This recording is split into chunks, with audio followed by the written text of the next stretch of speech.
My name is Emmanuel Chebukati, and I shall proceed to read the eulogy of my father as written. Wanyonyi Wafula Chebukati was born on Friday, 22nd December 1961 in Madisi village, Chwele location in Bungoma district, Kenya. He was the third born and first male child of John Wafula Chebukati, seated here, and Joyner Wafula, also seated here. Education. Chebukati started school at the age of 6 in Madisi Primary School. Chairman underwent the Bukusu rite of passage in 1976 and thus belongs to the circumcision age set Singilo, known as Bachuma Grade 3 or Bachuma Number 3. After his certificate of primary school education exam, he later joined St. Peter Mumia School and later Bokoli School, where he sat for the East African Certificate of Secondary Education. He began breaking ceilings while in secondary school as he emerged the best student, obtaining a Division 1 of 11. In 1979, the young Chebukati got admission to the prestigious Lelana School for his A-levels. It was a major culture shock for him, joining a school with a British curriculum and way of life. He was grateful to his father for paying his fees, and he worked hard to be awarded a one-year scholarship from Lenana. He focused on his studies and excelled. Chebukati enjoyed the art subjects and was the best student in English, history, literature, and geography. In 1980, he was awarded the overall arts prize in his A-levels at Lenana School. When it was time to choose a career, he was impressed by a friend of his father called Captain, who was a lawyer, and he dressed up in suits. He desired to be just like him. He studied hard and concluded his studies in 1980 and gained admission into the Faculty of Law of the University of Nairobi in 1981. A year was lost outside of university following the attempted military coup in 1982. When he enrolled in school, he immersed himself in the study of legal principles and the intricacies of the justice system. His dedication to his studies was evident to all who knew him. As a university student, he was actively involved in the Students' Union and other student organizations. He served as chairperson of the Bungoma Students' Union and was involved in a lot of activities to raise funds for students so that they could also get a chance to study. He graduated from the University of Nairobi in 1985 and was sworn in as an advocate of the High Court in 17th November 1986. His class was known as the UON Class of 85. To better himself, he later obtained a Master of Business Administration degree from the Jomo Kenyatta University of Agriculture and Technology. He later wanted to enroll for a PhD, but he could not do so due to his illness. The family man.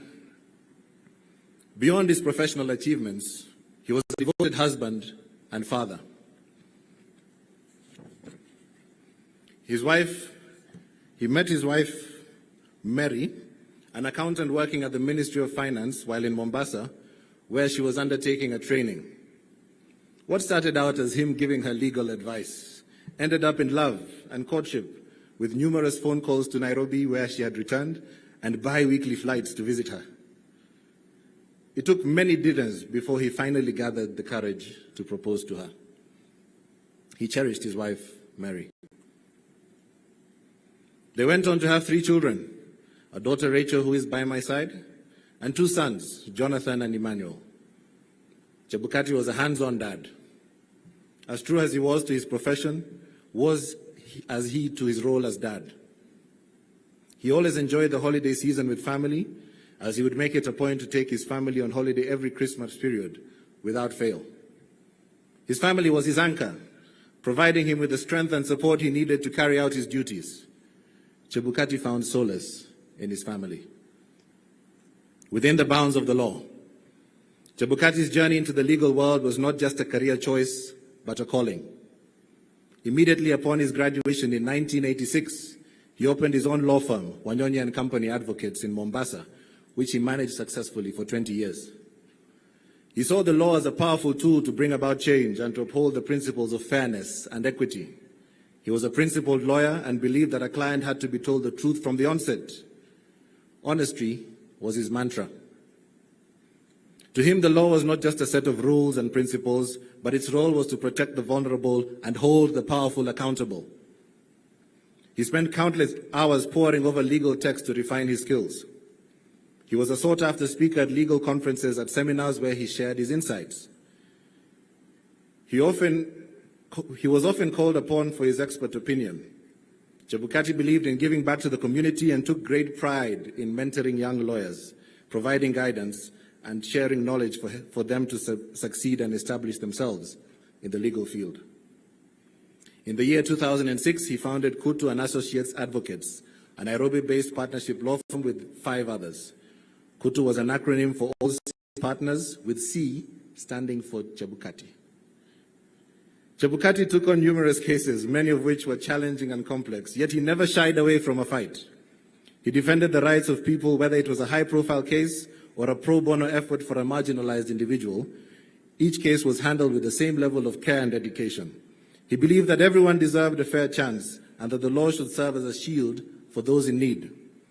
He made significant contributions to the legal field and the field of corporate law and helped businesses navigate legal challenges within the bound of the law.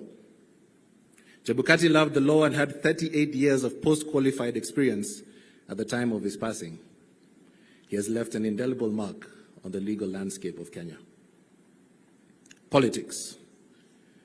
In 2007, he decided to try his hand at politics. He vied for the Saboti constituency parliamentary seats on an Orange Democratic Movement ODM ticket, and he came in second place at the helm of IEBC. Chebukati was appointed as chairman of the Independent Electoral and Boundaries Commission in January 2017. Prior to assuming his role as a state officer, to avoid any conflict of interest, he resigned from his law firm and resigned as a life member of ODM. During his tenure, Chebukati led the IEBC through 2 challenging presidential election cycles: the 2017 general election, including the historic October 2017 repeat presidential election that followed, the Supreme Court's annulment of the initial results, and of course the 2022 general election. Under his leadership, the IEBC championed technological advancements to enhance transparency. One of his key initiatives was the implementation of the Kenya Integrated Electoral Management System, popularly known as KEMS, which enabled the electronic transmission of results from polling stations. In 2022, he made the result transmission portal publicly accessible, a move widely praised for promoting transparency. He also structured the IEBC's election management team, notably reorganizing the Presidential Election Project team in 2017 following internal disputes. His tenure at IEBC was not without challenges, as you all know. His decisions were scrutinized, his actions debated. There were controversies, there were disagreements, and yet he remained resolute. He faced criticism head-on. He defended the integrity of the electoral process. He firmly believed in the rule of law. He respected the Constitution. His courage was admirable. Chebukati officially exited office on 18th January 2023, becoming the first IEBC chairman to complete the 6-year constitutional term. In recognition of his service, he was awarded an Elder of the Golden Heart, EGH, Kenya's highest civilian honor, by Your Excellency the President. I wish to thank Kenyans for giving me an opportunity to serve them. It has been an honor. It was undoubtedly a challenging assignment, but I served my country to the best of my ability and in accordance with the oath of office that I took, he said upon his retirement. The contribution of Chebukati to Kenya's electoral system will be remembered in the nation's history. He has been a key figure in Kenya's electoral landscape. Beyond his service in Kenya, Chebukati was recognized on the international stage as well as the President of the General Assembly of the Association of African Election Authorities, AAEA. Sharing lessons learned in election management. After the 2022 general election, Chebukati embarked on a global mission to share his wealth of knowledge and experience on election management and leadership. He was invited to several countries. In July 2023, he was in Kingston, Canada, for the Electoral Integrities Project's annual conference, where he gave a presentation on the role of technology in improving the integrity of the electoral process in Kenya. In November 2023, Chebukati was invited to the International Center for Parliamentary Studies, ICPS, and the Portuguese National Electoral Commission to attend the 19th International Electoral Affairs Symposium in Lisbon, Portugal. In his address, he highlighted how the IEBC leveraged technology to ensure transparency in elections. It brought together representatives from the electoral democracy community to share best practices and initiatives for adaptation in over 120 countries. His efforts were rewarded when IEBC won the prestigious Election Management Award at the event. The Commission also emerged as runners-up in the Election Ergonomic Award. He then went on to attend the ECOWAS Network of Electoral Commissions ECONEC Symposium in Abidjan, Ivory Coast, where he delivered a compelling presentation on overcoming legal, political, and institutional constraints against electoral reforms. In this meeting, he shared how IEBC successfully navigated challenges to enhance Kenya's electoral process. Immediately after, he headed to Cape Town, South Africa for the 5th anniversary of the Electoral Commission's Forums of Southern African Development Community, ECF SADC. During his keynote address, he emphasized the need for fidelity to the law as key to ensuring that elections are conducted with integrity and trust. After this roller coaster of meetings, he declared, from east to west, north to south, I am grateful to have completed my 2023 global tour on sharing my election management experiences and leadership. Together, let's nurture and move democracy forward. Golf. It is impossible to talk about Chebukati without talking about his love for golf, which he played to the level of single handicap. He was an avid golfer, and he introduced his wife, Mary, and his children to the sport at a young age. Golf became a family affair. Every Sunday after church, he and his family played a round of golf. They had family competitions where they partnered up to compete against each other. Initially, he would coach his children himself, and then later on, he took them to be trained by the best professionals in Kenya and in South Africa, as he saw potential in them. This led to 2 of his children emerging among the top junior golfers in Kenya. Playing golf with the family was not considered manly by his peers, but he chose to do it anyway. Other male golfers found this odd, and they teased him about it. They did not understand why he preferred to play with his wife and children rather than with them. Family came first for Chebukati. Family time was important time to him.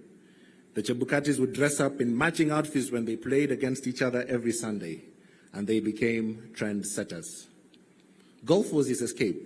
It was his passion. He said that golf taught him patience and strategy, qualities that he brought into his professional life. He was a respected member of the golfing community.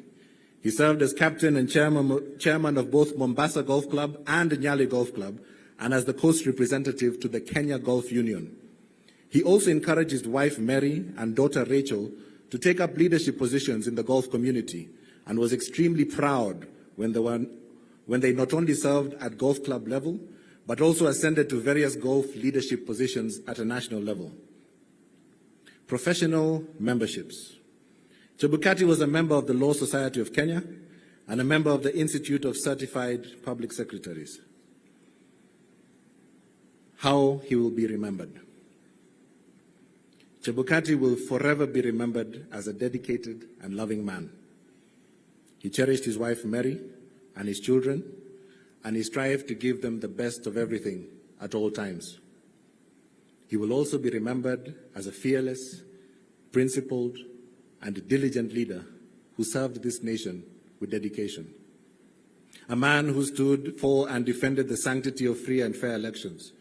A man who exemplified courage and resilience, often under immense pressure, to ensure that the will of the Kenyan people was heard through the ballot. His commitment to holding the principles, democratic principles, earned him the respect of many, and he will remain etched in the annals of Kenya's history. His legacy will continue to inspire future generations to uphold the values of truth, fairness, and justice. His contributions to Kenya's democracy will never be forgotten. Promotion to glory.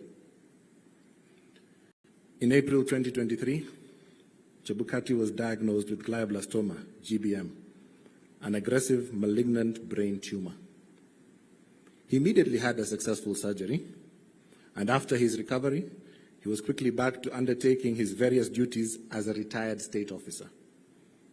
During this time, he was invited to be a keynote speaker at multiple international conferences across the world.